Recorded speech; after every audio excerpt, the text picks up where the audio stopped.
How to add a video to your favorite on TikTok app. Hi guys, in this video I will show you how to add a video to your favorite on TikTok app easy and quick. So first thing, go to your TikTok. And now all you need to do is choose a video that you want to add to your favorite videos. And all you need to do is click on the share icon. In this list, scroll over and you're gonna find add to favorite. Click on it and like you see, added to favorites. You can manage your videos, your favorite videos by go to your profile and you're gonna find your favorite videos.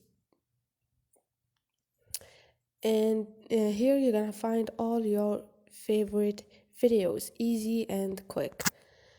So if this video was helpful for you, don't forget to subscribe and like.